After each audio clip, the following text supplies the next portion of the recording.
ਬਿਸਮਿਲ੍ਲਾਹਿਰਰਹਿਮਾਨਿਰਰਹੀਮ। अस्सलाम वालेकुम। Chakwal press club ਦੇ ਲਾਈਵ ਸਟੂਡੀਓ 'ਚ ਤੁਹਾਨੂੰ ਖੁਸ਼ ਆਮਦੇਦ ਕਹਿੰਦੇ ਹਾਂ। ਅੱਜ ਇਤਵਾਰ ਹੈ ਔਰ ਜਿਸ ਤਰ੍ਹਾਂ ਤੁਸੀਂ ਜਾਣਦੇ ਹੋ ਕਿ ਇਤਵਾਰ ਵਾਲੇ ਦਿਨ ਅਸੀਂ ਜਿਹੜਾ ਪ੍ਰੋਗਰਾਮ ਹੈ ਉਹ ਆਪਣੀ ਮੂੰਹ ਬੋਲੀ ਜ਼ਬਾਨ ਪੰਜਾਬੀ 'ਚ ਕਰਦੇ ਹਾਂ। ਅਤੇ ਅੱਜ ਦਾ ਪ੍ਰੋਗਰਾਮ ਵੀ ਪੰਜਾਬੀ 'ਚ ਹੈ। ਪ੍ਰੋਗਰਾਮ ਜਿਸ ਜ਼ਬਾਨ 'ਚ ਵੀ ਗੱਲ ਲਓ, ਆਵਾਮ ਦੇ ਜਿਹੜੇ ਮਸਾਇਲ ਹਨ ਉਹ ਕਦੀ ਘੱਟ ਨਹੀਂ ਹੁੰਦੇ। ਅੱਜ ਅਸੀਂ ਆਵਾਮ ਦੇ ਮਸਾਇਲ ਨੂੰ ਲੈ ਕੇ ਗੁਫ਼ਤਗੂ ਕਰਾਂਗੇ। ਲਾਈਵ ਸਟੂਡੀਓ ਦੇ ਪ੍ਰੋਗਰਾਮ ਵਿੱਚ ਤੁਸੀਂ ਦੇਖਦੇ ਹੋ ਕਿ ਆਵਾਮੀ ਮਸਾਇਲ ਤੇ ਬੜੀ ਡਿਸਕਸ਼ਨ ਹੁੰਦੀ ਹੈ। ਅਸੀਂ ਰੋਜ਼ਾਨਾ ਇਸ ਵਜ੍ਹਾ ਤੋਂ ਗੁਫ਼ਤਗੂ ਕਰਦੇ ਹਾਂ ਕਿ ਸ਼ਾਇਦ ਕਿਸੇ ਨੂੰ ਕੋਈ ਹੋਸ਼ ਆ ਜਾਏ, ਕਿਸੇ ਆਵਾਮ ਦੀ ਤਕਲੀਫ ਦਾ ਕੋਈ ਅਹਿਸਾਸ ਹੋ ਜਾਏ। ਆਟਾ ਚੀਨੀ ਔਰ ਰੋਜ਼ਮर्रा ਦੇ ਇਸਤੇਮਾਲ ਦੀਆਂ ਜਿਹੜੀਆਂ ਚੀਜ਼ਾਂ ਨੇ ਉਹ ਦਿਨ ਦੁਗਣੀ ਰਾਤ ਚੁਗਣੀ ਤਰੱਕੀ ਕਰ ਰਹੀਆਂ ਨੇ। ਅੱਜ ਰੇਟ ਕੁਝ ਹੈ ਤੇ ਅਗਲੇ ਦਿਨ ਤੁਸੀਂ ਜਾਓਗੇ ਤੇ ਤੁਹਾਨੂੰ ਹੋਰ ਰੇਟ ਮਿਲੇਗਾ। ਔਰ ਬੁਨਿਆਦੀ ਜਿਹੜੀ ਜ਼ਰੂਰੀਆਤ ਦੀਆਂ ਚੀਜ਼ਾਂ ਨੇ ਉਹ ਨਾਯਾਬ ਹੁੰਦੀਆਂ ਜਾ ਰਹੀਆਂ। ਪੈਸੇ ਲੋਕ ਲੈ ਕੇ ਚੀਜ਼ਾਂ ਲੱਭ ਰਹੇ ਨੇ, ਲਾਈਨਾਂ 'ਚ ਚੀਜ਼ਾਂ ਮਿਲ ਰਹੀਆਂ ਨੇ, ਲੇਕਿਨ ਇਸ ਸਾਰੀ ਗੱਲਾਂ ਦਾ ਅਹਿਸਾਸ ਸਾਡੇ ਹੁਕਮਰਾਨ ਤਬਕਿਆਂ ਨਹੀਂ ਹੈ। ਚਲੋ ਇਹ ਤੇ ਅਸੀਂ ਰੋਜ਼ ਡਿਸਕਸ਼ਨ ਕਰਦੇ ਹੀ ਰਹਿੰਦੇ ਹਾਂ, ਲੇਕਿਨ ਇੱਕ ਹੋਰ ਵੀ ਐਸੀ ਚੀਜ਼ ਹੈ ਜਿਸ ਦੀ ਕੀਮਤਾਂ ਬਹੁਤ ਜ਼ਿਆਦਾ ਇਜ਼ਾਫਾ ਹੋਇਆ, ਉਹ ਨੇ ਗੱਡੀਆਂ।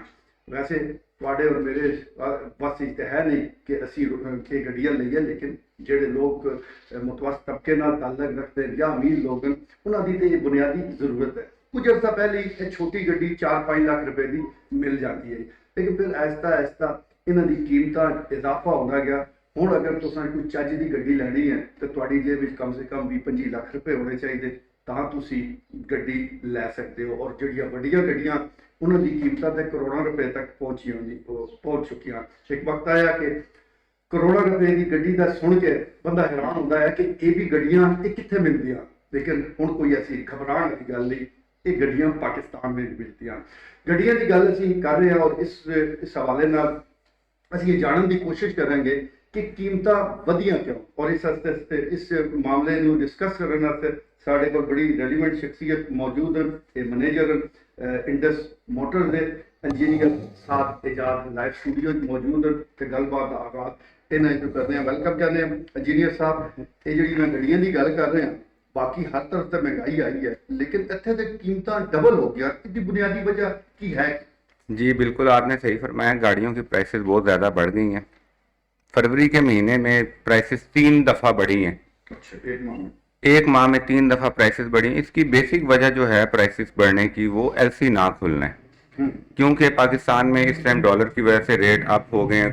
स्टेट बैंक ऑफ पाकिस्तान ने स्पेशल रिस्ट्रिक्शन लगाई हुई है कि जब तक ये लग्जरी आइटम्स हैं जिसमें गाड़ियाँ नंबर 1 पे आती हैं, तो उसके लिए एलसी खोलने के लिए डॉलर की रिक्वायरमेंट है। अब डॉलर ना होने की वजह से एलसी नहीं है। एक गाड़ी को कंप्लीट करने के लिए बहुत सारे पार्ट्स की ज़रूरत पड़ती है। वो पार्ट सारे जापान से और दुनिया के डिफरेंट कंट्रीज से आ रहे हैं। अब डॉलर ना होने की वजह से एलसी नहीं खुल रही, प्रोडक्शन बंद पड़ी हुई है। 15 फरवरी तक टोयोटा इंडस मोटर कंपनी की प्रोडक्शन बंद रही। आज मैंने सुना है कि सुजुकी की प्रोडक्शन बंद हो गई है। इसी तरह जो बिग 3 हैं जिसमें होंडा है, टोयोटा है और सुजुकी है, तो टोयोटा पाकिस्तान का सबसे बड़ा ब्रांड है और ओवरऑल दुनिया का सबसे बड़ा ब्रांड है टोयोटा। तो उसकी प्रोडक्शन बंद होना पाकिस्तान में एक बड़ी क्रिटिकल सिचुएशन पैदा हो जाती है जब टोयोटा प्रोडक्शन बंद करती है। तो टोयोटा के कस्टमर, टोयोटा के यूज़र बहुत ज़्यादा हैं, गाड़ियाँ मार्केट में अवेलेबल नहीं है। उसका सारा इम्पैक्ट आ जाता है फिर पुरानी गाड़ी पे, कि हर बंदे की ख्वाहिश है कि मैं कोई गाड़ी खरीदूं। जब उसके पास एक अमाउंट इकट्ठी होती है, ये रेलिवेंट आवाम लोअर मिडिल क्लास या मिडिल क्लास लोगों का एक ख्वाहिश होती है कि जी हम एक गाड़ी लें जी।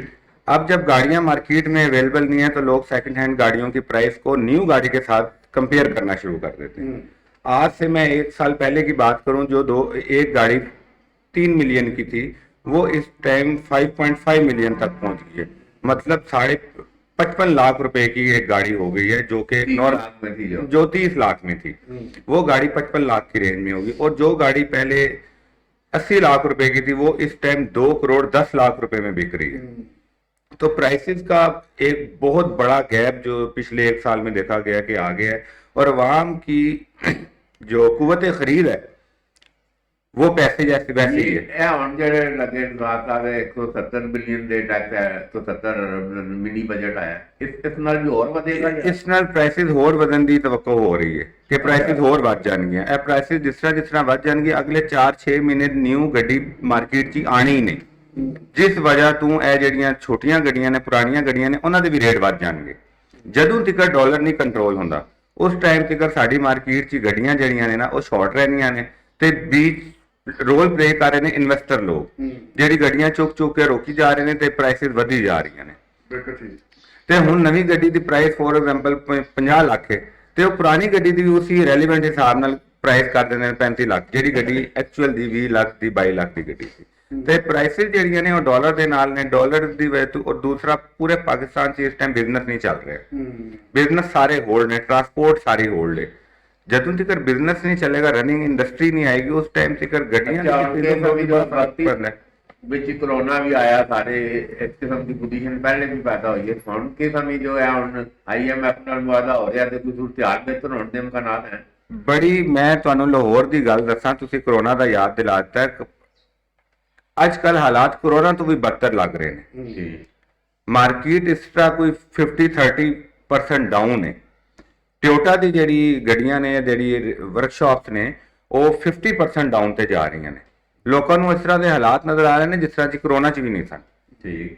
ਤੇ ਹਾਲਾਤ ਇਸ ਟਾਈਮ ਬੜੇ ਕ੍ਰਿਟੀਕਲ ਨੇ, ਮਗਰ ਜਿਹੜੇ ਆਉਣ ਵਾਲੇ ਦਿਨ ਨੇ ਉਮੀਦ ਹੈ ਵੇ ਕਿ ਹਾਲਾਤ ਸਹੀ ਹੋ ਜਾਣਗੇ ਤੇ ਗੱਡੀਆਂ ਦੀ IMF ਦਾ ਜਿਹੜਾ ਬੇਲ ਆਊਟ ਪੈਕੇਜ ਵੀ ਆ ਰਿਹਾ ਹੈ ਤੇ ਡਾਲਰ ਥੋੜਾ ਜਿਹਾ ਥੱਲੇ ਆਏਗਾ ਤੇ ਉਮੀਦ ਕੀਤੀ ਜਾਂਦੀ ਹੈ ਕਿ ਪ੍ਰਾਈਸਿਸ ਜਿਹੜੀਆਂ ਨੇ ਮਈ ਜੂਨ 'ਚ ਥੋੜੀਆਂ ਜਿਹੀਆਂ ਥੱਲੇ ਆ ਜਾਣਗੀਆਂ। ਠੀਕ ਹੋ ਗਿਆ ਜੀ, ਮਈ ਜੂਨ ਇੱਕ ਪ੍ਰਾਈਸਿਸ ਥੱਲੇ ਆ ਜਾਣਗੇ, ਲੇਕਿਨ ਇਹ ਸਾਡੇ ਵਾਸਤੇ ਨਾਜ਼ਰੀਨ ਕੋਈ ਐਡੀ ਖੁਸ਼ੀ ਦੀ ਗੱਲ ਨਹੀਂ। ਅਗਰ ਇੱਕ 60 ਲੱਖ ਦੀ ਕੋਈ ਚੀਜ਼ 50 ਲੱਖ ਦੀ ਵੀ ਆ ਗਈ ਤਾਂ ਸਾਨੂੰ ਉਸ ਦਾ ਫਰਕ ਨਹੀਂ ਪਏਗਾ। ਲੇਕਿਨ ਬਾਹਰ ਡਾਲਰ ਦੀ ਜਿਸ ਤਰ੍ਹਾਂ ਇੰਜੀਨੀਅਰ ਸਾਥ ਗੱਲ ਕਰ ਰਹੇ ਨੇ, ਸਾਡੀ ਕਿਉਂਕਿ ਮੈਸ਼ੀਅਤ ਦਾ ਪੂਰਾ ਦਾਰੋ ਮਦਾਰ ਹੀ ਡਾਲਰ ਦੇ ਗਿਰਦੀ ਹੈ ਔਰ ਇਸ ਦੀ ਜਿਸ ਵੇਲੇ ਰੇਟ ਹੈ ਜਿਸਦਾ ਇਜ਼ਾਫਾ ਹੁੰਦਾ ਤੇ ਹਰ ਚੀਜ਼ ਦੀ ਕੀਮਤਾਂ ਵੱਧ ਜਾਂਦੀਆਂ ਨੇ। ਖਾਜਾ ਸਾਹਿਬ, ਅਸੀਂ ਜਦੋਂ ਕ੍ਰਿਕਟ ਖੇਡਦੇ ਹੋ ਤੇ LC ਦਾ ਆਇਲ ਬੜਾ ਅਹਿਮ ਹੁੰਦਾ ਹੈ, ਬੱਲੇ ਤੇ ਲਾਉਣ ਵਾਸਤੇ ਬੱਲਾ ਰਵਾ ਹੁੰਦਾ ਹੈ। ਹੁਣ ਇਹ ਜਿਹੜੀ LC ਹੈ ਇਹ ਸਾਡੀ ਮੈਸ਼ੀਅਤ ਦਾ ਰਵਾ ਕਰਨ ਵਾਸਤੇ ਬੜੀ ਅਹਿਮ ਹੋ ਗਈ। ਇਸ ਤੇ ਰੋਸ਼ਨੀ ਕੋ ਨਹੀਂ, ਉਹ ਵੇਖੋ ਨਾ, ਇਹ ਗੱਲ ਬਿਲਕੁਲ ਉਹਦੇ ਵਿੱਚ ਕਿ ਸਾਰਾ ਤੁਸੀਂ ਇਹ ਬੜਾ ਅੱਛਾ ਜ਼ਿਕਰ ਕਰਤਾ, ਡਾਲਰ ਨਾਲ ਸਾਰਾ ਲਿੰਕ ਕੇ ਦੇਖੋ ਨਾ। 260 ਰੁਪਇਆ ਕਿਤੇ ਦੇ ਉਹ ਰੁਪਈਆ ਤੇ ਕਈ ਦਫਾ ਮਿਸਾਲਾਂ ਦਿੱਤੀਆਂ। ਬੰਗਲਾਦੇਸ਼ ਵੇਖ ਲਓ 80 ਰੁਪਏ 90 ਰੁਪਏ, ਅਫਗਾਨਿਸਤਾਨ ਵੇਖੋ 84 ਰੁਪਏ, ਇੰਡੀਆ ਮਤਲਬ 100 ਦੇ ਥੱਲੇ ਸਾਰੇ ਆ। ਕਰੀਬੀ ਦੂਰ ਤੇ ਨਾ ਜਾਓ ਨਾ ਇਹਦੇ ਕਰੀਬੀ। ਮਗਰ ਹੁਣ ਜਿਹੜੀ ਹੈ ਸਾਫ਼ ਕੀਮਤਾਂ ਜਿਹੜੀ ਦੱਸ ਰਹੇ ਇਹ ਮੇਰੇ ਹਿਸਾਬ ਵਿੱਚ ਵੇਖੋ ਨਾ, ਹੁਣ ਇਹ ਮਹਿੰਗਾਈ ਦੀ ਜਿਹੜੀ ਗੱਲ ਹੈ ਇਹ ਬੈਨ ਅਕਵਾਮੀ ਮਾਮਲਾ ਹੈ। ਉਹ ਫਿਰ ਅਤੇ ਮੈਂ ਕਈ ਦਫਾ ਵੇਖਿਆ ਅਮਰੀਕਾ ਦੇ ਪੈਟਰੋਲ ਪੰਪਾਂ ਦੇ ਉਹਦੀ ਜਿਹੜੇ ਫੀ ਲੀਟਰ ਦਾ ਜਿਹੜਾ ਰੇਟ ਸਾਹਮਣੇ ਆ ਰਿਹਾ ਤੇ ਉਹ ਕੋਈ 500-600 ਰੁਪਏ ਫੀ ਲੀਟਰ ਹੈ। ਉਹ ਫਿਰ ਇਹ ਹੁਣ ਜਿਹੜੇ ਵਿੱਚ ਆਪਣੇ ਆਪ ਨੂੰ ਤਸੱਲੀ ਦੇਣਾ, ਉਹਨੇ ਕਿਹਾ ਜੀ ਅਜੇ ਕਿ ਜੀ 260 ਰੁਪਏ ਆ ਨਾ ਜੀ ਹੈ ਅਜੇ ਕਿਹੜਾ। ਇਹਦਾ ਮਤਲਬ ਇਹ ਕਿ ਬਈ 400 ਹੋਏ ਤੇ ਅਮਰੀਕਾ ਤੇ ਉੱਥੇ ਆਪ ਤੁਸੀਂ ਅਮਰੀਕਾ ਦੇ ਪਹੁੰਚਦੇ ਹੋ। ਅਮਰੀਕਾ ਦੀ ਤੁਸੀਂ ਗੱਲ ਕਰਦੇ ਹੋ, ਉੱਥੇ ਤੇ ਆਪਣਾ ਪੂਰਾ ਸਿਸਟਮ ਨਿਜ਼ਾਮ ਹੈ। ਇੱਥੇ ਹੁਣ ਅਸੀਂ ਕਿੰਨੀ ਦਫਾ ਰੋਣਾ ਰੋ ਚੁੱਕੇ ਹਾਂ। ਇਹ ਜਿਹੜਾ ਕਾਰਾਂ ਵਾਲਾ ਆਈਟਮ ਹੈ ਇਹ ਤੇ ਆਮ ਬੰਦੇ ਦੀ ਰਿਕੁਆਇਰਮੈਂਟ ਹੀ ਨਹੀਂ ਹੈ। ਅਸੀਂ ਗੱਲ ਕਰਦੇ ਹਾਂ 11-12 ਕਰੋੜ ਬੰਦੇ ਦੀ ਜਿਸ ਕੋਲ 2 ਵਕਤ ਦੀ ਰੋਟੀ ਨਹੀਂ ਹੈ, ਉਹਦੀ ਕੋਈ ਉਹਦਾ ਸਿਸਟਮ ਤੇ 12 ਇਸ ਹਿਸਾਬ ਨਾਲ ਚਲੋ ਇਹ ਕੋਈ ਚਾਹੀਦੇ ਕਿ ਚਲੋ 60 ਲੱਖ 70 ਲੱਖ ਗਰੀਬ ਆਦਮੀ ਤੇ ਪਹਿਲੇ ਹੀ ਨਹੀਂ ਲੈ ਸਕਦਾ। ਚਲੋ ਬਈ ਇਹਨਾਂ ਤੇ ਤੁਸੀਂ ਕੀਮਤਾਂ ਵਧਾ ਕੇ ਟੈਕਸ ਲਾ ਕੇ 170 ਬਿਲੀਅਨ ਤੁਸੀਂ ਦੱਸ ਰਹੇ ਹੋ, 170 ਅਰਬ ਇਸ਼ਰਾਫੀਆ ਦੇ ਔਰ ਬੜੇ ਲੋਕਾਂ ਤੇ ਲਾ ਰਹੇ ਹੋ। ਯਾਰ ਬੜੇ ਲੋਕਾਂ ਤੇ ਲਾਓ ਨਾ, ਕੋਈ ਰਿਲੀਫ ਦਿਓ। ਜਿਹੜੇ ਅਸੀਂ 10-12 ਕਰੋੜ ਆਵਾਮ ਦੀ ਅਸੀਂ ਗੱਲ ਕਰ ਰਹੇ ਹਾਂ ਕਿ 2 ਵਕਤ ਦੀ ਰੋਟੀ ਨਹੀਂ ਹੋਣ। 400 ਰੁਪਏ ਦਾ ਕਿਲੋ ਕੋਈ ਬੰਦਾ ਤਾਂ ਉਹੀ ਲੱਗਦਾ ਨਹੀਂ। ਅਸੀਂ ਕੱਲ ਗੱਲ ਕੀਤੀ ਹੈ 280 ਰੁਪਏ ਦਾ ਕੇਲਾ ਇਹਦੇ 30-40 ਰੁਪਏ 50 ਰੁਪਏ ਭਾਵੇਂ ਉਹ ਲੰਗਰ ਆਉਂਦਾ ਹੁੰਦਾ ਸੀ। 230 ਰੁਪਏ ਦੇ ਕੋਈ ਕਰੇ ਹੁਣ ਠੀਕ ਹੈ। IMF ਨਾਲ ਕੋਈ ਮਾਮਲਾਤ ਅਗਰ ਪਿਆ ਹੁਣ ਆਮ ਜਨਰਲੀ ਰੋਜ਼ ਹੀ ਹੁੰਦੇ ਪਏ ਕਿ ਬਈ ਇਹ ਅਗਰ ਮਾਮਲਾ ਚੱਲ ਪਏ। ਹਾਲਾਂਕਿ ਖਵਾਜਾ ਆਸਫ ਨੇ ਨਿਸ਼ਾਨੀਆਂ ਤੇ ਵੇਖੋ ਨਾ ਸਭ ਆ ਗਈਆਂ ਨਾ। ਜਿਹੜੀ ਅਰਦੀ ਕਹੀ ਹੈ ਡਿਪਾਰਟ ਨਹੀਂ ਹੈ, ਨਾ ਹੀ ਹੈ ਨਾ ਡਿਪਾਰਟ ਨਹੀਂ ਹੈ, ਮਗਰ ਨਿਸ਼ਾਨੀਆਂ ਸਾਰੀਆਂ ਇਸ ਵਕਤ ਪਾਕਿਸਤਾਨ ਦੇ ਅੰਦਰ ਜੋ ਡਿਪਾਰਟ ਲੱਗੀਆਂ ਨੇ ਉਹ ਮੌਜੂਦ ਹਨ। ਤੇ ਬਾਹਰ ਅੱਲਾ ਕਰੇ ਕੋਈ ਇਹ ਸੁਧਾਰ ਕੋਈ ਬਿਹਤਰ ਹੋਏ ਤੇ ਕੋਈ ਆਮ ਆਦਮੀ ਦੀ ਸੁਧਾਰ ਬਿਹਤਰ ਹੋਏ। ਠੀਕ ਹੈ ਜੀ, ਹੁਣ ਕੰਮ ਨਾਜ਼ਰੀਨ ਦੁਆਵਾਂ ਹੀ ਹੈ। ਤੁਸੀਂ ਵੀ ਦੁਆ ਕਰੋ, ਅਸੀਂ ਵੀ ਦੁਆ ਕਰਦੇ ਹਾਂ ਕਿ ਕਮ ਸੇ ਕਮ ਮੁਲਕ ਦੇ ਜਿਹੜੇ ਹਾਲਾਤ ਹਨ, ਮਾਸ਼ੀ ਹਾਲਾਤ ਹਨ, ਉਹ ਜ਼ਰਾ ਠੀਕ ਹੋ ਜਾਣ। ਉਹ ਜਿਸ ਤਰ੍ਹਾਂ ਗੱਡੀਆਂ ਦੀ ਗੱਲ ਹੋ ਰਹੀ ਹੈ, ਸਿਆਣੇ ਬੰਦੇ ਕਹਿੰਦੇ ਨੇ ਕਿ ਗਰੀਬ ਗੱਡੀ ਦੇ ਉੱਤੇ ਬਹਿਣ ਦਾ ਖਾਬ ਨਾ ਵੇਖੇ, ਉਹ ਜਿੱਦਣ ਵੀ ਆਉਂਦਾ ਗੱਡੀ ਦੇ ਥੱਲੇ ਹੀ ਆਉਂਦਾ। ਇਹ ਅਸੀਂ ਦੇਖਦੇ ਆ ਰਹੇ ਹਾਂ ਔਰ ਇਹਦਾ ਦੀ ਸੂਰਤ-ਹਾਲ ਜਿਹੜੀ ਹੈ ਉਹ ਇਹ ਨਜ਼ਰ ਆ ਰਹੀ ਹੈ। ਲਾਈਵ ਸਟੂਡੀਓ 'ਚ ਤਾਜਾ ਰਹਿਨੁਮਾ ਬੜੇ ਸੋਸ਼ਲ ਐਕਟਿਵਿਸਟ ਜਨਾਬ ਕਾਜ਼ੀ ਗੁਲਾਮ ਅब्बास ਉਹ ਬੈਠੇ ਨੇ ਤੇ ਗੱਲ ਮਹਿੰਗਾਈ ਦੀ ਹੋ ਰਹੀ ਹੈ। ਕਾਜ਼ੀ ਸਾਹਿਬ ਕੀ ਸੂਰਤ-ਹਾਲ ਹੈ? ਤੁਸੀਂ ਤਾਂ ਆਪ ਮਹਿੰਗਾਈ ਤੋਂ ਕੋਈ ਡਰੇ ਮੈਂ ਲੱਗ ਰਹੇ ਹੋ, ਕਿਹ ਮਾਮਲਾ? मीर साहब बहुत शुक्रिया। ਗੁਜ਼ਾਰਿਸ਼ ਇਹ ਹੈ ਕਿ ਸਾਡੇ ਮੁਲਕ ਦਾ ਇੱਕ ਪੂਰਾ ਨਿਜ਼ਾਮ ਹੀ ਜਿਹੜਾ ਨਾ ਉਹ ਉਲਟ ਹੈ। ਜੀ ਮੇਰੀ ਇੱਕ ਬੇਟੀ ਤਾਇਵਾਨ ਵਿੱਚ PhD ਕਰ ਰਹੀ ਹੈ ਫਿਜ਼ਿਕਸ ਵਿੱਚ। ਉਹ ਕਹਿ ਰਹੀ ਹੈ ਕਿ ਸਾਡੇ ਜਿਹੜੇ ਪ੍ਰੋਫੈਸਰ ਹਨ ਉਹ ਵੀ ਸਾਈਕਲ ਤੇ ਆਉਂਦੇ ਨੇ। ਠੀਕ ਹੈ। ਮੇਰੀ ਇੱਕ ਬੇਟੀ ਜਿਹੜੀ ਇਸ ਵਕਤ ਐਸੋਸੀਏਟ ਪ੍ਰੋਫੈਸਰ ਹੈ ਬੰਨੂ ਯੂਨੀਵਰਸਿਟੀ ਵਿੱਚ, ਉਹ ਜਾਪਾਨ ਤੋਂ PhD ਕਰਕੇ ਆਈ ਹੈ। ਉਹ ਕਹਿਣ ਲੱਗੇ ਨੇ ਵੀ ਰੋਜ਼ਾਨਾ ਹਜ਼ਾਰਾਂ ਲੱਖਾਂ ਦੀ ਤਾਦਾਦ ਵਿੱਚ ਸਾਈਕਲ ਰੋਡਾਂ ਤੇ ਨਿਕਲਦੇ ਨੇ। اور کیا وہ غریب ملک ہو؟ کیا تائیوان غریب ہے؟ کیا جاپان غریب ہے؟ اصل لوگاں وہ مرزا غالب دی پرانی مثال ہے کہ شراب بھی پئیں گے اور ادھار لے کے، گوشت بھی کھائیں گے ادھار لے کے، رنگ لائے گی ہماری فاقہ مستی ہے، رنگ لائے گی ہماری فاقہ مستی ایک دن۔ میر صاحب اور سمجھے تھے کہ میر صاحب گزارش یہ ہے کہ پچھلے شہباز شریف کا بیان آیا کہ اصل 24 ارب ڈالر کا پیٹرول افورڈ نہیں کر سکتے۔ 24 ارب ڈالر کا پیٹرول ہم سالانہ منگا رہے ہیں۔ آپ مجھے میر صاحب یہ بتائیں کہ 24 ارب ڈالر کا پیٹرول استعمال کون کرتا ہے، جس کا اثر جو ہے پھر نچلے طبقے غریب عوام پہ پڑ جاتا ہے۔ یہ ہم جو میں بہت عرصے سے کہہ رہا ہوں کہ یہ ہیوی گاڑیاں جو 5 کروڑ 10 یہ منگاتے کیوں ہم، جب ہم اس کو افورڈ ہی نہیں کر سکتے۔ لیکن ایک آدمی کی تنخواہ 20,000 روپے ہے، وہ 50,000 کا خرچہ کیسے افورڈ کر سکتا ہے کہ وہ روزانہ گوشت بھی منگائے، روزانہ وہ اس نے تو آخر مقروض ہو ہی جانا ہے۔ تو بیسک جو ہمارا جو مہنگائی کے اثرات ہیں نا، ڈالر ہمارے یہاں جا رہا ہے، بنگلہ دیش میں کیوں نہیں اوپر گیا، انڈیا میں کیوں نہیں گیا، سعودی عرب میں تو آج بھی وہی قیمتیں ہیں ان کی، آج سے 20 سال کی وہی قیمتیں ہیں۔ ہمیں ان کی میں یہ سمجھتا ہوں کہ اتنی بھاری ان کی گاڑیوں کی اور اتنی ان کی عیاشی کی چیزوں کی ان کی ضرورت ہی نہیں ہے۔ ٹھیک ہے، اگر آپ یہ ضرورت ختم کریں گے تو آپ کی لائف سٹائل میں چینجنگ آئے گی۔ دیکھیں ہم آج سائیکل پہ سفر کرنا اپنے آپ آر سمجھتے ہیں، اور بڈھا دیکھو جی وہ سائیکل پہ جا رہا ہے، اس کو 4 پیسے کوئی نہیں، کرایے دے بھی۔ ہمیں یہ زندگی چینج کرنی پڑے گی، ورنہ دیوالیہ تو ہم ہو ہی چکے ہیں۔ ٹھیک ہو گیا جی، لائف سٹائل جڑا یہ سانو تبدیل کرنا پڑے گا۔ اور قاضی غلام عباس صاحب گڈیاں کا ذکر کر رہے ہیں کہ نوی گڈیاں لیندے ہی کیوں، یہ عوام تو ویسے ہی بے روزگار ہے۔ قاضی صاحب چاہتے ہیں کہ جنہوں نے گڈیاں کو روزگار لگے ہوئے وہ بھی ختم ہو جائے۔ قاضی صاحب گڈیاں جس کو پیسے ہیں وہ لیندا رہے گا، لیکن اصل چیز یہ ہے کہ جڑے عام آدمی ہے وہ کدھر جائے۔ لائف اسٹوڈیو فقیر خالد ملک صاحب بھی موجود ہیں۔ ملک صاحب کوئی ایسی چھو پڑھو، کوئی ایسا دم کرو کہ مہنگائی نہ جائے، کوئی ایسا ہے کام ضرور؟ ضرور جناب، اللہ پاک دی ذات ہے، آسانیاں پیدا کر رہے ہیں، اور تاں غریب لوگ جڑے اس مہنگائی دی دور دے وچ باعزت روٹی کھا کے کم از کم سو رہے ہیں۔ گو انہاں کول آسائش نہیں ہے، سہولیات نہیں ہے، 2 کروڑ دی گڑیاں نہیں ہیں، لیکن یہ ہے کہ اپنا سروائیو کر رہے ہیں۔ لیکن ایک گل میر صاحب جی میں سمجھ نہیں آتی پی، سارے انجینئر صاحبزادے آئے ہیں، انہوں نے ذکر کیتا، تساں بھی کر رہے ہو، خواجہ صاحب بھی کر رہے ہیں جی ڈالر آئے گا تو کم تلا ہوئے گا۔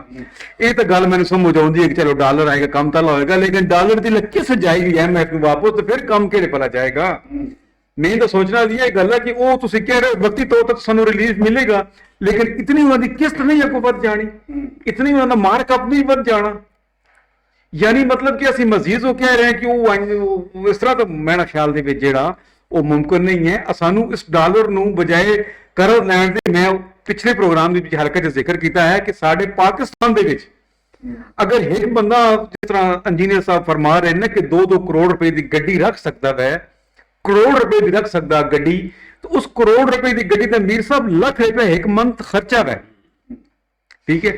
اور اگر ایک منتھ اگر بندہ 1 لاکھ روپیہ خرچ کر سکتا ہے تو کیا گورنمنٹ نو وہ ایک مہینے 50,000 روپے قرض نہیں دے سکتا؟ اگر سارے اپنے ملک کے سرمایہ کار میں سمجھنا کہ وہ میدان آ جان، اس حکومت ہے جی سارے اگے ہیں، انہاں تھوڑا جا یہ ہمت کرن، انہاں لوگوں کو اندرونی ملک جڑے وہ تسی جڑا نا وہ مطلب بلا سود جڑے وہ پیسے اکٹھے کرو، اور انہوں نے گارنٹی دے کو تھوڑا پیسہ جائز حد تک جائے گا، کرپشن نہیں ہوئے گی، ٹھیک ہے۔ تو میرا نہیں خیال کہ کوئی بندہ پیچھے ہٹے گا، ہر صاحب حیثیت بندہ آگے آ گیا وہ دینا سے تیار ہے۔ تسی 20 منگو گے تو وہ کہے گا میرے کو 50 لو، میں یار واپس بھی نہ لینا۔ لیکن یہ ہے کہ جب ہن بندے کیوں ڈرتے ہیں؟ سوال ہے کہ سی باہر قرضہ کیوں لین، سان گھروں نہ آتی ہے، اصل اگر گھر والی اما ٹکر نہیں دیتی تو تاں ہی باہر جانے ہیں نا۔ اما ٹکر کیوں نہیں دینی؟ اس واسطے نہیں دینی کہ تسی آپ خراب ہو، غلط ہو۔ اما نوں پتہ ہونا چاہیے۔ اس واسطے میر صاحب میں بھی اتنی گل آکھی سا ادھے منٹ ختم کر سا ਕਿ ਮੀਰ ਸਾਹਿਬ ਸਭ ਤੋਂ ਪਹਿਲਾਂ ਹੁੰਦਾ एतमाद। ਬਿਲਕੁਲ ਸਹੀ। एतमाद ਨੂੰ ਬਹਾਲ ਰੱਖੋ ਤਾਂ ਤੁਹਾਡੇ ਤਾਂ ਹਰ ਬੰਦਾ ਤੁਹਾਡੇ ਇਨਵੈਸਟਮੈਂਟ ਕਰਨਾ ਸੇ ਤਿਆਰ ਹੈ। ਠੀਕ ਹੈ, ਸਾਂ ਵੀ ਜੌਬ ਕਰ ਰਹੇ ਨੇ, ਇਹਨਾਂ ਤੇ ਵੀ ਕੰਪਨੀ एतमाद ਕਰਦੀ ਹੈ, ਸਾਡੇ ਤੇ ਵੀ ਲੋਕ ਕਰਦੇ ਨੇ, ਤੁਹਾਡੇ ਤੇ ਵੀ ਕਰਦੇ ਨੇ। एतमाद ਦਾ ਫੁਕਤਾਨ ਹੈ। ਅਸੀਂ ਕਰਪਸ਼ਨ ਵਿੱਚ ਔਰ ਗੁਨਾਹ ਦੀ ਦਲਦਲ ਵਿੱਚ ਫਸ ਗਏ ਆ। ਪੂਰਾ ਨਿਜ਼ਾਮ ਸੂਦੀ ਚੱਲ ਰਿਹਾ, ਅਸੀਂ ਡਾਇਰੈਕਟ ਅੱਲਾ ਨਾਲ ਜੰਗ ਕਰ ਰਹੇ ਹਾਂ, ਤਾਂ ਅਸੀਂ ਕਿੱਥੋਂ ਜਿਹੜਾ ਨਾ ਸਾਡੇ ਨਾਲ ਉਹ ਹਾਲਾਤ ਸਹੀ ਹੋ ਸੁਣੋ। ਇਹ ਗੱਲ ਬੜੀ ਅਹਿਮ ਸਿੱਕਾ ਬਿਆਨ ਕੀਤਾ ਕਿ एतमाद ਦੀ ਬੜੀ ਬੜਾ ਜ਼ਰੂਰੀ ਹੈ, ਔਰ ਇਹ एतमाद ਤੇ ਇੱਕ ਚੀਜ਼ ਆਇਆ ਨਹੀਂ ਮਾਦੀ ਪੰਜਾਬ ਸੀ ਕਿ ਕੋਈ ਮੁਲਕ ਸਵਾਰਨ ਚਲੇ ਹੈ ਕੱਲ ਲੋਕਾਂ ਦੇ ਉਜੜ ਗਏ ਲੇਕਿਨ ਮੁਲਕ ਨਹੀਂ ਸਮਝ ਸਕਿਆ। ਇसी तरह कोई डैम बनाना आया है, वो डैम भी पता नहीं किधर गए। जिस वेले तक हुक्मराना का एतमाद अवाम का बहाल नहीं होएगा उस वक्त तक ये जी जदोजहद मुल्क को सवारन दी है करदे जो कढ़न दी है वो शायद पूरी तरह कामयाब ना हो सके। लाइव स्टूडियो तजियाकार अब्दुल खालिक दरवेश भी मौजूद हैं। दरवेश साहब इस वेले तुसी सोशल मीडिया देखो हर जगह पे एक आवाज़ उठाई जा रही है कि मराद याफ्ता जो तबका हुण वो कुर्बानी दे, वो अपनी मराद विच कमी लिया है और आवाम बड़ियां कुर्बानियां दे चुके हैं।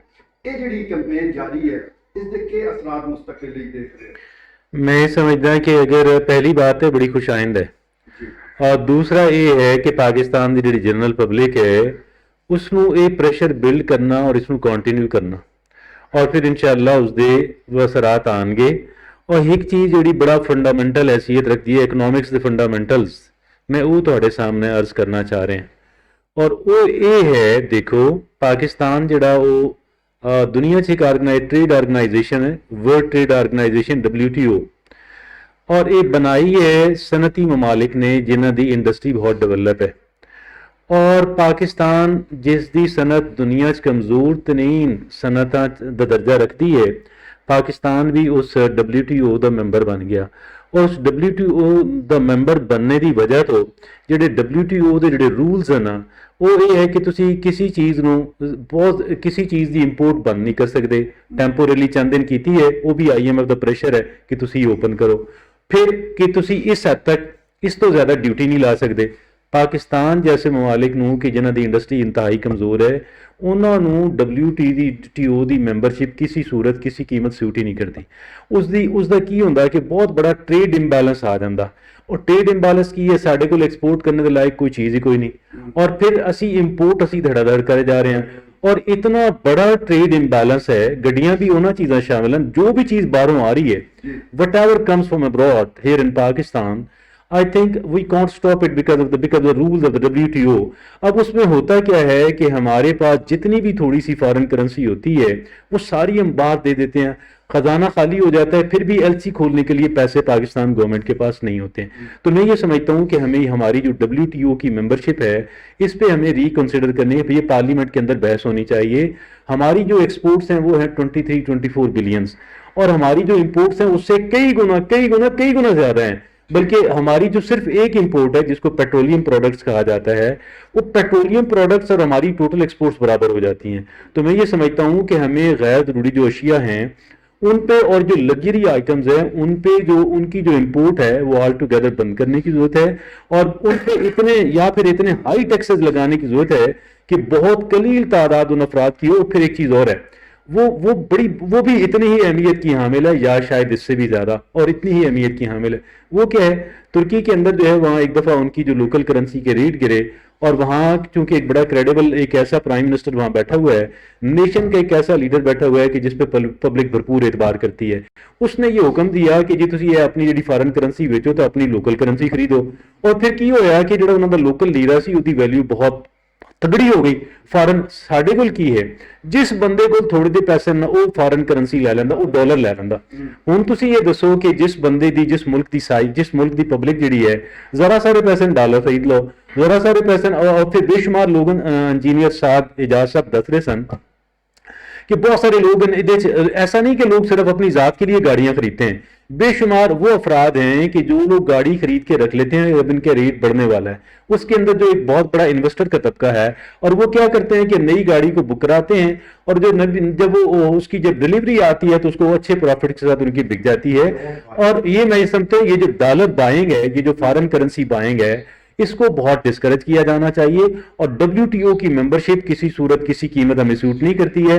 हमारी पार्लियामेंट के अंदर इस पे बहस होनी चाहिए और इसको हमें मैं समझता हूं we need to come out of that. बेटा ठीक है जी, पार्लियामेंट के अंदर इशू है, गुफ्तगू होनी चाहिए, हुकूमत से कोई किरदार अदा करे, लेकिन क्या किया जाए, साढ़े कोल जिहड़ी भी हुकूमत आती है उसका ज़्यादा अरसा अपनी हुकूमत को बचाने ची गुजर जाता, वो सारी तवानाइयां इसी पे ला देनी है कि मेरी हुकूमत कायम रहे, और अपोजिशन दी सारियां तवानाइयां इस ते लग जानियां कि किस तरह से हुकूमत गिराई है। इसी वजह तो आवाम नज़रअंदाज हो जाते हैं, और आवाम कितने नज़रअंदाज होते हैं ये पुछ लेने। आवाम ही बोलो शौकत नवाज खेड़ा आवाम की राय देने से साढ़े को मौजूद हैं। खेड़ा साहब हुकूमत भी ते कई जेडे लोग हैं वो ये गल करते हैं कि आवाम कम तो आप करते कोई नहीं, कम करो तो पैसे भी हैं, कोई महंगाई नहीं, आवाम आदे को मनो सर्वो तो लब है। तुसी क्या आदे हो, मनो सर्वे की जरूरत है या कोई काम कर रहे हैं लोग उन्होंने गुजारा नहीं? मीर साहब पाकिस्तान की अवाम बड़ा कम कर दी है। काम करना सारे नौजवाना छोड़ के नशे की लानत ता इख्तियार की है कि साडे हुक्मरान सादक और अमीन नहीं। और पाकिस्तान के भी 2-3 किस्म का कानून है।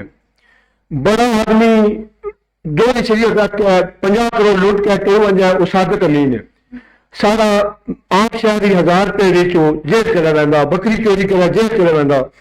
अदलो इंसाफ का फुकदान और 2 कानून खत्म किए वजन, और सादक और अमीन और पाकिस्तानी शरीयत रखने वाली जी कबीना है उत्तर कबीना है, दोनों शरीयत रखने वाले लोग और लुटमार मनी लॉन्ड्रिंग जायज करार देने वाले लोग असम्बलियत को फारग किए वजन। पाकिस्तान में सब तो बदबख्ती है कि जहाज चलाने वाले बंदे, डैबो चलाने वाले बंदे और बड़े बड़े ताजर असम्बलियां में पहुंचे और अपनी मफाद वास्ते अपने कानून पास करने, गरीब वास्ते एक अलग कानून होगा। सादक और अमीन क्यादत की फुकदान की वजह तो पाकिस्तान के मसले पैदा हुए। सब तो अहम फोरम है या सब तो अहम जो मौका होगा वो इंतखाबात होंगे। आवाम जिसले वोट करन जान ते ये सारी चीज़ें जिसकी तरफ इशारा खेड़ा साहब कर रहे हैं ये जरूर अपने जहन नहीं रखन। लेकिन साढ़े को क्योंकि इस किस्म की कोई धड़ाबंदी है, कोई सियासी धड़ाबंदी फिरका वाराना पता नहीं केड़े केड़े खेड़े असां पाले कि उस वेले जिसले अहम मौका होंदा असीं उन्हां दे ज़ेरे असर रह के जेड़ा वोट का हक है वो इस्तेमाल करने हैं, फिर 5 साल असीं रोंदे ही रहने हैं। साथ साथ फिर गुफ्तगू कर लेने हैं, साथ साथ थोड़ी गल तो सानू समझ आ गई, लेकिन इंडिया की गड्डियां उनकी उत्थे मौजूद हैं, आदमी दे जिहड़ी जरूरियात हैं उसका उसनू मद्देनजर रखते गड्डियां बढ़ा रहे। सेफ्टी फीचर भी बड़े अच्छे ने, होर भी बड़े तकड़ियां गड्डियां ने, और उन्होंने इतनी कीमत नहीं है। इतनी बुनियादी की वजह डॉलर तो हट के भी कोई गल दस दो कि ये की वजह कि साढ़े को इतनी सस्ती गड्डी क्यों? थैंक यू मीर साहब। असल जी बेसिक वजह जी है ना उन्होंने होम इंडस्ट्री है, उन्होंने होम इंडस्ट्री बहुत मैच्योर हो गई है। तो असी जरा वही गल सारी घूम फिर के आ जाते हुक्मराना ते या उस तरफ साडा फोकस नहीं जाएगा। अगर असी फोकस करिए अपनी होम इंडस्ट्री ते असी भी बहुत सारे अच्छे काम कर सकते हैं, असी गड्डियां बना सकते हैं, तो साडा ट्रस्ट बन सकता है अपनी गड्डियां दे उत्ते कि असी अपनी लोकल गड्डियां असैंबल करिए, तैयार करिए ते उन्होंने यूज करिए। असी जो है ना असी एक स्टैंडर्ड बनाया अपना कि साढ़े कोल ए ब्रांड दीयां चीज़ां होनियां चाहिए। जदों तक अपना साडा स्टेटस सिंबल नूं असी नहीं खत्म करते उस टाइम तक ना साडी होम इंडस्ट्री ने ग्रो करना है, तो जदों तक वो ग्रो नहीं करेगी उस टाइम तक असी मरूने मिन्नत रवांगे बाहर दीयां गड्डियां ते या बाहर दीयां चीज़ां दे उत्ते। तो सानू फोकस है कि इंडिविजुअल एफर्ट की जाए, सानू सपोर्ट दी जाए गौरमेंट की तरफों, सानू सपोर्ट मिले अपने जितने हल्का है बाब है उधरों कि असी जी कोई होम इंडस्ट्री लाना चाह रहे हैं उन्होंने बेशक वो गड्डियां दी नहीं ला रहे, किसी भी चीज़ की होम इंडस्ट्री ला रहे हैं, बेशक एक छोटे पुरदे की इंडस्ट्री ला रहे हैं, तो असं उन्होंने प्रमोट करिए, वो प्रमोट करिए तो इस तरह लोग एक सर्कल बन जाएगा उस तरह कि सारे लोग होम इंडस्ट्री नूं। मैं थाईलैंड या चाइना या इंडोनेशिया की गल करें उत्थे छोटी छोटी गड्डियां दे पुरदे भी बनते हैं तो होम इंडस्ट्री च बनते हैं, और फिर आके फिर बल्क क्वांटिटी जो असैंबल हो जांदियां ने। तो की होंदा है कि जिन्हां दियां होम इंडस्ट्री ने छोटे छोटे लोगों को उस सर सारिਆਂ ਨੂੰ रोजगार के मौके मिल जाते हैं, बेरोजगारी का खात्मा हो जाता है। इस तरह अगर साडे मुल्क च भी यह काम हो जाए, इंडिया च यही चक्कर है। तुसीं इंडिया का वो वेख लवो, इंटरनेट सॉफ्टवेयर डिवेलपमेंट वेख लवो, उत्थे उन्होंने माशाअल्लाह बहुत तरक्की की, ठीक है। इसी तरह इंडिया की जी गड्डियां की इंडस्ट्री है, टाटा रेंज रोवर खरीद लिया उन्हें, ਉਹ ਬਾਹਰ ਦੀ ਕੰਪਨੀਆਂ ਵੀ ਉਹਨਾਂ ਨੇ ਖਰੀਦ ਲਈਆਂ ਇਸੀ ਵਜ੍ਹਾ ਤੋਂ ਕਿ ਉਹ ਸਟਰੋਂਗ ਨੇ, ਮਜ਼ਬੂਤ ਨੇ, ਉਹਨਾਂ ਦਾ ਆਪਣਾ ਇਨਫਰਾਸਟ੍ਰਕਚਰ ਇਸ ਤਰ੍ਹਾਂ ਮਜ਼ਬੂਤ ਹੈ, ਡਿਵੈਲਪਮੈਂਟ ਉਹਨਾਂ ਦੀ ਇਸ ਤਰ੍ਹਾਂ ਹੋ ਗਈ ਹੈ ਕਿ ਉਹ ਇਹਨਾਂ ਚੀਜ਼ਾਂ ਨੂੰ ਮੈਚੁਰਿਟੀ ਦੀ ਉੱਤੇ ਇੱਕ ਲੈਵਲ ਤੱਕ ਲੈ ਗਏ ਨੇ। ਸਾਨੂੰ ਜ਼ਰੂਰਤ ਹੈ ਆਪਣੀ ਹੋਮ ਇੰਡਸਟਰੀ ਤੇ ਫੋਕਸ ਕਰਨ ਦੀ। ਬਿਲਕੁਲ ਸਹੀ, ਬਿਲਕੁਲ ਠੀਕ ਹੈ ਜੀ। ਹੋਮ ਇੰਡਸਟਰੀ ਤੇ ਫੋਕਸ ਕਰੋਗੇ ਤਾਂ ਇਹ ਸਾਰੇ ਮਸਲੇ ਹੱਲ ਹੋ ਸਕਣ। ਲੇਕਿਨ ਸਾਡੇ ਕੋਲ ਇਹ ਜਿਹੜਾ ਸੁਰਖ ਪੀਤਾ ਇਹ ਅਸੀਂ ਹੋਸ਼ ਸੰਭਾਲਿਆ ਤੇ ਦੇਖ ਰਹੇ ਹਾਂ। ਹੁਣ ਵੀ ਇसी ਤਰ੍ਹਾਂ ਕੋਈ ਵੀ ਅਗਰ ਸਰਮਾਇਆਕਾਰ ਆ ਜਾਂਦਾ ਤਾਂ ਬਜਾਏ ਇਹਦੇ ਕਿ ਉਹਦੀ ਹੌਸਲਾ ਅਫਜ਼ਾਈ ਕੀਤੀ ਜਾਏ, ਉਹਨੂੰ ਨੁਕਸਾਨ ਦੀ ਗੱਲ ਹੈ। ਅਗਰ ਉਸਨੇ ਕਿਤੇ ਜ਼ਮੀਨ ਲੈਣੀ ਹੈ ਤਾਂ ਉੱਥੇ ਪ੍ਰੋਬਲਮ, ਮਸ਼ੀਨਰੀ ਖਰੀਦਣੀ ਹੈ ਤਾਂ ਉੱਥੇ ਮਸਾਇਲ ਹੀ ਮਸਾਇਲ ਹਨ। ਜਿਸ ਵੇਲੇ ਤੱਕ ਇਹ ਰੁਕਾਵਟਾਂ ਦੂਰ ਨਹੀਂ ਹੋਣਗੀਆਂ ਉਸ ਵੇਲੇ ਤੱਕ ਹੋਮ ਇੰਡਸਟਰੀ ਇੱਕ ਸਿਰਫ ਖਾਬ ਹੀ ਰਹੇਗੀ। ਖਾਈ ਸਾਹਿਬ, ਗੱਡੀਆਂ ਦੀ ਅਸੀਂ ਗੱਲ ਕਰ ਲਈ, ਦੁਨੀਆ ਭਰ ਵਿੱਚ ਪਬਲਿਕ ਟਰਾਂਸਪੋਰਟ ਦਾ ਬੜਾ ਇਸਤੇਮਾਲ ਹੈ। ਟ੍ਰੇਨਾਂ ਦਾ ਲੋਕ ਸਫ਼ਰ ਕਰਦੇ ਨੇ, ਆਪਣੀ ਗੱਡੀ ਦੇ ਚਲੋ ਜ਼ਰੂਰਤ ਦੇ ਤਹਿਤ ਇਸਤੇਮਾਲ ਕਰ ਲੈਂਦੇ। ਲੇਕਿਨ ਸਾਡੇ ਕੋਲ ਜਿਹੜੇ ਇਲਾਕੇ ਟ੍ਰੇਨਾਂ ਚੱਲ ਰਹੀਆਂ ਹੋਈਆਂ ਅਸਾਂ ਉਹ ਵੀ ਬੰਦ ਕਰ, ਜਿਹੜਾ ਅੰਗਰੇਜ਼ ਸਾਨੂੰ ਵਿਰਸੇ ਦੇ ਕੇ ਗਿਆ ਅਸਾਂ ਉਹ ਵੀ ਰੋਲ ਬੈਕ ਕਰ ਦਿੱਤੀਆਂ। ਤੇ ਇਸ ਤਰਫ ਵੀ ਕੋਈ ਤਵੱਜੋ ਦੇਣ ਦੀ ਜ਼ਰੂਰਤ ਹੈ।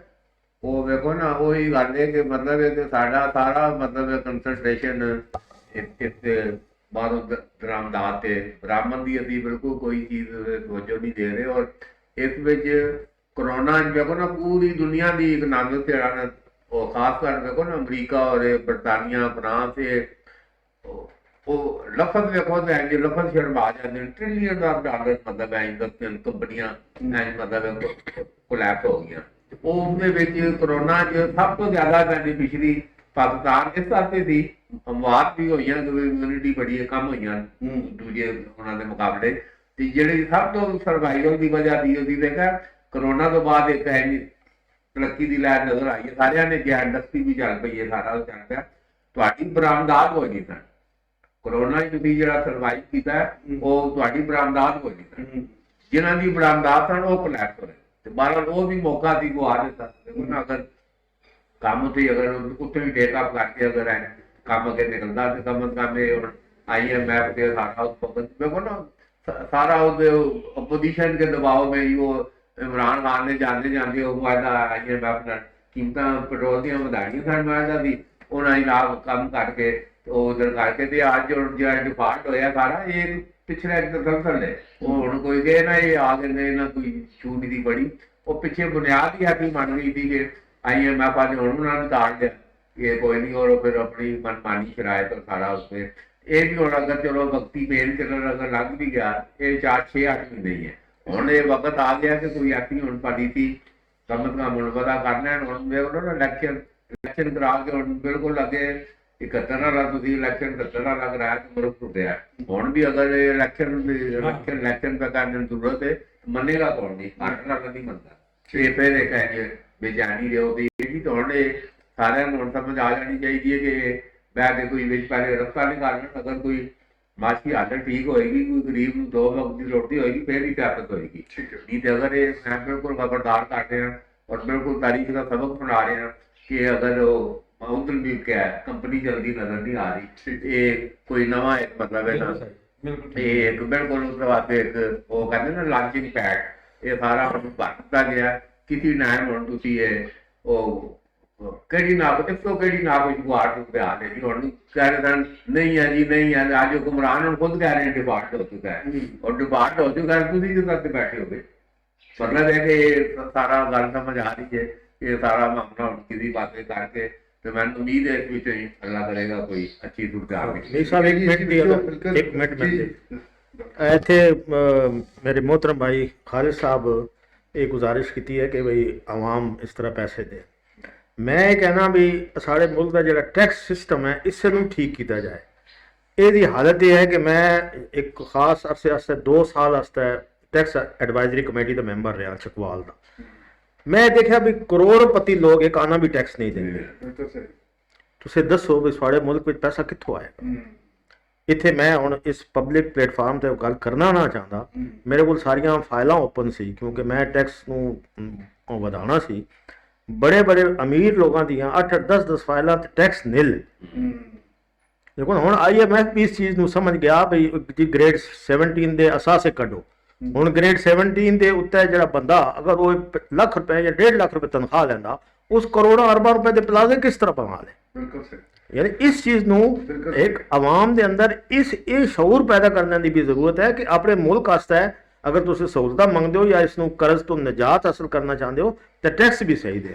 ਵੇਖੋ ਠੀਕ ਹੈ ਜੀ, ਟੈਕਸ ਕਲਚਰ ਆ ਜਿਹੜਾ ਨਾ ਫਰੋਗ ਦੇਣਾ ਪਏਗਾ, ਔਰ ਖਾਸ ਤੌਰ ਤੇ ਜਿਹੜਾ FPR ਦਾ ਮਹਿਕਮਾ ਇਸ ਵਿੱਚ ਜਿਹੜੀ ਅਕਾਲੀ ਭੇੜਾਂ ਨੇ ਉਹਨਾਂ ਨੂੰ ਕੱਢ ਕੇ ਬੜੇ ਸ਼ਫਾਫ ਅੰਦਾਜ਼ ਨਾਲ ਅਗਰ ਮਾਮਲਾਤ ਆ ਅੱਗੇ ਚਲੋ ਤੇ ਫਿਰ ਹੀ ਮੁਲਕ ਆਪਣੇ ਕਦਮਾਂ ਤੇ ਖੜਾ ਹੋ ਸਕਦਾ। ਤੁਸੀਂ ਕਰਜ਼ ਲੈ ਕੇ ਆਪਣੇ ਕਦਮਾਂ ਤੇ ਖੜੇ ਨਹੀਂ ਹੋ ਸਕਦੇ, ਬਸ ਸਿਰਫ ਵਕਤੀ ਤੌਰ ਤੇ ਤੁਹਾਨੂੰ ਸਹਾਰਾ ਜ਼ਰੂਰ ਮਿਲ ਜਾਏਗਾ, ਲੇਕਿਨ अगर तुसा ਅੱਗੇ ਵਧਣਾ, सही तरक्की करनी है तो उस वास्ते बड़े इनकलाबी इकदाम करने की जरूरत है।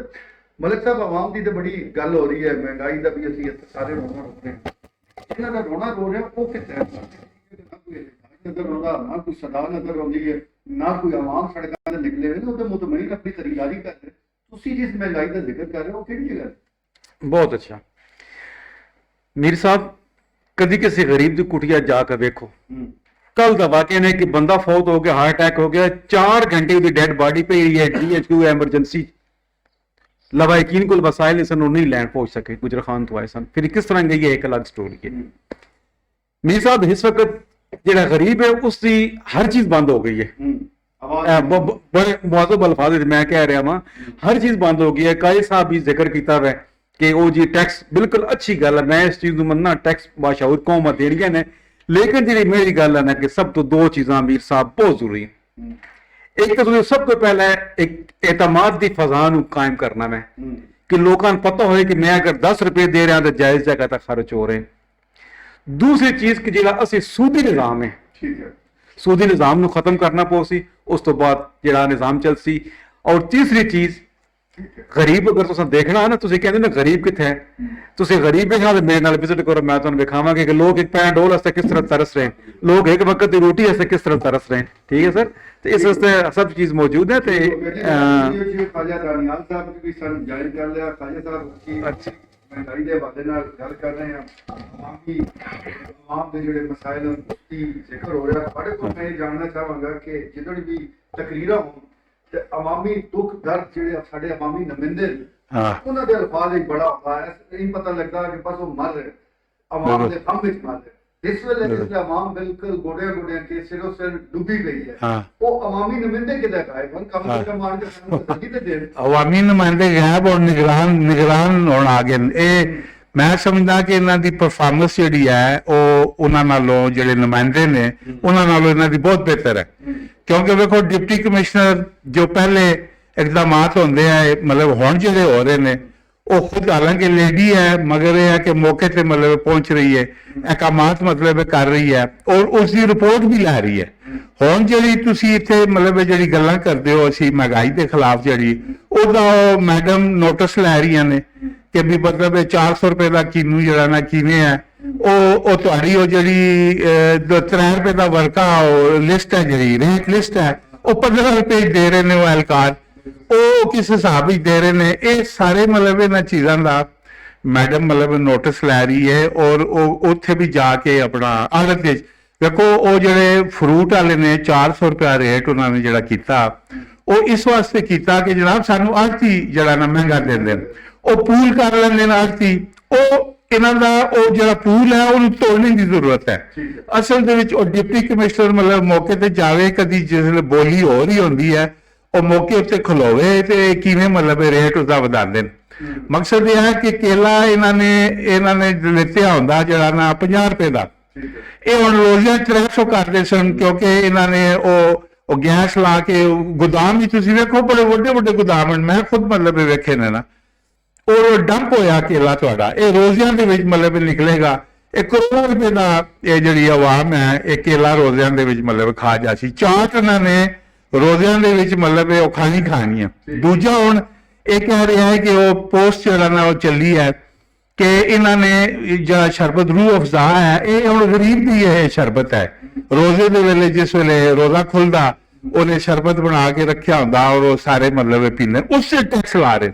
ਉਹਨਾਂ ਕਿਹਾ ਜੀ ਮਿੱਠੇ ਪੈਸੇ ਤੁਸੀਂ ਉਸੇ ਲਾ ਰਹੇ ਹੋ, ਕਦੀ ਕੋਲੇ ਸ਼ਰਬਤ ਤੇ ਵੀ ਲਾਓ, ਜਿਹੜਾ ਇਹ ਆਪ ਜਿਹੜਾ ਨਾ ਪੀਂਦੇ ਨੇ ਕੋਲਾ ਸ਼ਰਬਤ, ਉਸੇ ਟੈਕਸ ਲਾਓ, ਉਹ ਉਸ ਦੀ ਰੇਟ ਵਧਾਓ। ਗਰੀਬਾਂ ਦਾ ਜਿਹੜਾ ਨਾ ਤੁਸੀਂ ਕਿਉਂ ਵਧਾ ਰਹੇ ਹੋ? ਜਿਹੜਾ उसमें मीर साहब पता नहीं कि एक मैं तजर्बा है थोड़ा ਜਿਸ ਟਾਈਮ ਤੁਹਾਡੇ ਵੱਡੇ ਅਫੀਸ਼ੀਅਲ ਵਿਜ਼ਿਟ ਕਰਦੇ ਨੇ ਜਿਸ ਤਰ੍ਹਾਂ ਡੀਸੀ ਸਾਹਿਬ ਹੋਣ ਇਸ ਤਰ੍ਹਾਂ, ਅੱਛਾ ਉਸ ਟਾਈਮ ਤੁਸੀਂ ਦੇਖ ਸਕਦੇ ਇਹਨਾਂ ਆੜ੍ਹਤੀਆਂ ਦੇ ਰਵੱਈਏ ਕੁਝ ਹੋਰ ਹੋ ਸਨ ਔਰ ਪੱਕੇ ਨਾ ਬੰਦੇ ਰੱਖੀਆਂ ਜਿਹੜੇ ਪਿੱਛੋਂ ਗੱਡੀ ਜਾਣ ਤੱਕ ਉਹ ਦੇਖਦੇ ਜਾਂਦੇ ਵੀ ਚਲੇ ਗਏ, ਉਸ ਤੋਂ ਬਾਅਦ ਜਨਾਬ ਉਹ ਫਿਰ ਰੇਟ ਆਪਣੀ ਮਰਜ਼ੀ ਦੇ, ਠੀਕ ਹੈ। ਬਿਲਕੁਲ ਠੀਕ ਹੈ। ਇਸ ਤਾਂ ਮੁਖਲਸ ਜਿਹੜੀ ਹੈ ਉਹ ਜ਼ਰੂਰਤ ਸਾਨੂੰ ਬਹੁਤ ਜ਼ਿਆਦਾ ਨਾ ਹਾਂ। ਤੁਸੀਂ ਨਾਜ਼ਰੀਨ ਸਾਡੀ ਗੁਫ਼ਤਗੂ ਸੁਣੀ ਹੈ, ਫੀਡਬੈਕ ਜ਼ਰੂਰ ਦੇਣਾ।